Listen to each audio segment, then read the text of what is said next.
Bonjour, bonjour à vous. Merci encore de votre présence sur la chaîne Congo Design Art TV pour ce module qui est consacré essentiellement aux conceptions textiles. Alors, le module de conception textile est un module qui est essentiellement absolument dédié à la conception des motifs. Donc, nous savons, certains d'entre vous le savent, les tissus sont remplis de motifs. Et il y a des personnes qui sont dédiées à la conception de ces motifs, qui sont des designers. Mais c'est également dédié à cette partie qui concerne la connaissance générale sur le design textile. C'est c'est un module assez spécialement dédié pour les gens qui aiment le tissu et le design textile. Et de ce fait, nous allons directement vous parler de notre plan de présentation. Alors, ce plan de présentation est orienté sur une introduction qui est suivie des objectifs généraux, qui ont en elles-mêmes aussi des objectifs spécifiques. Et après ces objectifs généraux et spécifiques, nous allons directement faire des transitions avec quelques vidéos sur le tissu, et essentiellement les tissus d'origine africaine. Et nous aurons directement nos modules qui sont divisés en trois. Le module 1 qui parle des motifs et des textiles célèbres. En tant que designer textile, mais également styliste, nous avons aussi l'obligation, le devoir de connaître ces tissus, leur histoire, mais également comment ils peuvent être utilisés pour faire des collections. En module 2, nous avons une approche sur le stylisme. Là encore, nous allons vous dévoiler plus tard le contenu de cette approche sur le styliste pour que vous restiez connectés à nous et que vous ayez absolument tous les éléments. Merci. Le module 3, lui, est dédié aux créateurs de mode qui vont permettre d'orienter également, de comprendre la création de mode à travers le travail des créateurs de mode. À ce sujet, nous avons les objectifs généraux qui sont les suivants.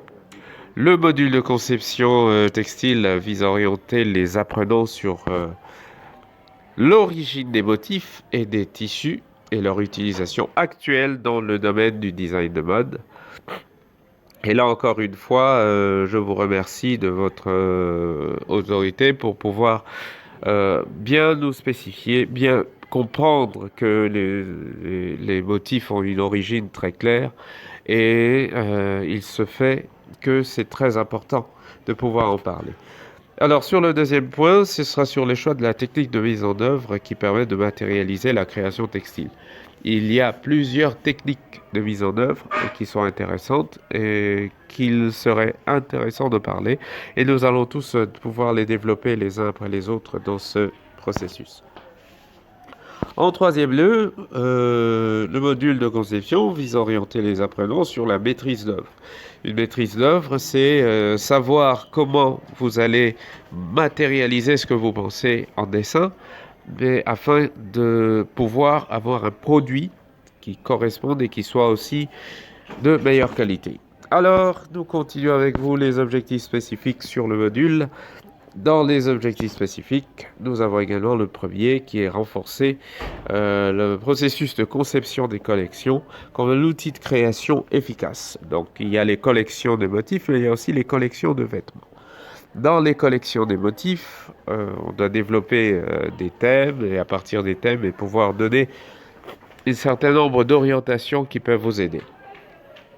Dans le domaine du design, on a des exercices par rapport au thème, mais en deuxième lieu, nous avons accompagné le mécanisme du choix des matières et des couleurs et de comprendre leur implication dans la conception des motifs et la création des palettes. Il y a un élément qui est central, c'est les palettes. Il y a des palettes de couleurs, il y a des palettes qui sont des palettes qui donnent une tendance particulière. Et en tant que designer textile et styliste, les tendances sont des éléments très importants. L'autre objectif est d'orienter votre palette d'inspiration pour la conception textile, en sachant que il est important de souligner que les idées qui engendrent des concepts proviennent de plusieurs sources. Donc la culture générale, votre culture générale doit être au plus haut et doit être également très bien poussée, car c'est important pour nourrir l'inspiration. Alors, notre premier module, qui est un module assez important, comme tous les autres, évidemment, c'est le module qui va exactement développer les textiles et les motifs célèbres. Alors, dans les textiles et les motifs célèbres, nous avons voulu parcourir 5 continents pour comprendre les motifs qui peuvent être d'origine vraiment spécifique à ces continents. Alors le premier continent, c'est évidemment le nôtre, le continent africain. Oui, on parle de textile africain. Il y a Méli-Mélo, mais j'aimerais à travers ce module vous associer certaines personnes qui ont déjà parlé de ça avant nous et notre analyse vous sera également proposée. Au niveau de l'Asie, le troisième continent sera l'Europe, le quatrième l'Amérique et enfin l'Océanie. Et donc à travers ce geste, je vous convie à suivre cette vidéo introductive qui est proposée par une autre youtubeur qui a commencé depuis longtemps mais qui parle essentiellement de tissu africain. Alors je vous convie à le suivre et je vous remercie de rester abonné sur la chaîne Congo Design Art TV pour la suite.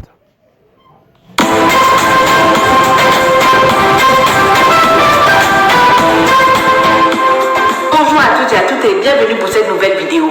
Alors comme vous le savez déjà, je suis toujours très heureuse de réaliser des nouvelles vidéos, de vous partager de nouvelles choses, de nouvelles capsules, mode, beauté, tendance. Et aujourd'hui, nous allons faire un petit focus mode. Nous allons faire un focus mode et nous allons particulièrement parler aujourd'hui du tissu, du textile et particulièrement du tissu africain. Donc dans cette vidéo, je vais vous faire découvrir un certain nombre de tissus. J'espère que cette vidéo vous apprendra beaucoup de choses et qu'à l'avenir, lorsque vous irez faire vos achats, vous saurez d'où vous proviennent le tissu africain. Mais avant tout ça, je vais vous situer un petit peu la tendance. Alors la première place en matière d'habillement dans les pays d'Afrique et d'Afrique francophone est attribuée à la friperie. La friperie, qu'est-ce que c'est? C'est tout simplement le marché de seconde main. C'est-à-dire les vêtements qui ont déjà été utilisés par d'autres populations et qui sont réutilisés par les populations africaines. Je vous laisse regarder un extrait. Mais en moi, alors nous jetons beaucoup, souvent dans ces bennes au coin de la rue. Chacun les connaît, il y en a des dizaines de milliers en Occident. Et à chaque fois, nous nous disons la même chose. D'après vous, ces vêtements, on en fait quoi après? Ils viennent chercher la mairie, ils leur donnent aux pauvres.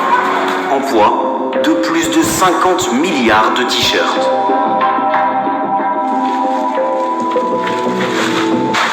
À la clé, un chiffre d'affaires mondial de 5 milliards d'euros au minimum, à la base d'un commerce en pleine expansion et à l'origine de plusieurs millions d'emplois à travers le monde. En Inde ou au Pakistan, là-bas, le textile sera complètement transformé en nouveaux produits comme des tapis de bain ou de l'isolant thermique.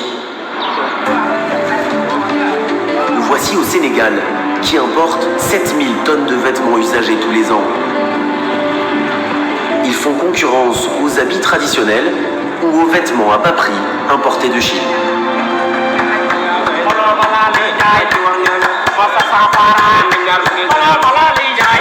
Bien faire la tendance et regarder les télévisions, les grandes modes pour comme vous voyez, comme les grandes stars, quoi, porter des habits comme les grandes stars. Comme moi, vous voyez, depuis hier, vous voyez que je porte seulement de la fripe. Hotman. J'ai commencé à fouiller à la fripe et acheter des nappes et des rideaux qui se transforment automatiquement en veste comme vous voyez là. Voilà. À la base, c'était un plaid pour les vieilles femmes qu'on mettait sur les genoux, que j'ai découpé et j'ai rajouté en empiècement des rideaux en fait. Tu vois. Ensuite, 20% des parts de marché de l'habillement est détenu par le prêt-à-porter. Le prêt-à-porter qui se décline beaucoup plus dans une mode occidentale nous vient des pays d'Asie, des pays nord d'Afrique, des pays du Moyen-Orient. Aujourd'hui, la tendance semble évoluer vers une mode africaine. Laisse regarder ce reportage. Cette créatrice vend à bas prix des vêtements de luxe, mannequin de sa marque sur les réseaux sociaux. Elle est suivie par plus de 20 000 abonnés et les commandes se succèdent à un rythme effréné. Les 2 à 3% du marché reviennent à la production artisanale. Par production artisanale, on entend là des couturiers, des stylistes et des tailleurs qui vont faire des commandes sur mesure. Ces derniers vont, pour certains d'entre eux, se tourner vers des matériaux nobles, des matériaux très rares, prisés par des maisons de couture et même aujourd'hui par la haute couture. Ce sont ces matériaux-là, ce tissu traditionnel-là, que je vais à travers cette vidéo vous faire découvrir. Suivez-moi. Donc les tissus africains sont généralement travaillés de manière artisanale. Ils sont faits à la main selon des méthodes ancestrales qui constituent la richesse de l'artisanat africain. Nous allons donc voir ici, comme premier tissu, des tissus issus de l'Afrique centrale. Nous parlons des tissus d'Afrique centrale très prisés dans le secteur de la mode, le baume.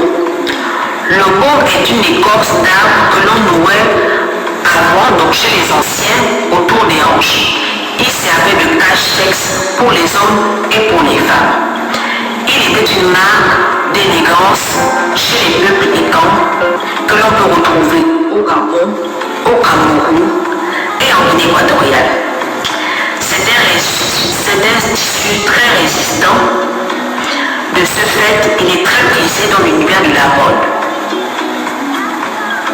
Le baume est un tissu que l'on peut également retrouver chez les peuples Banola.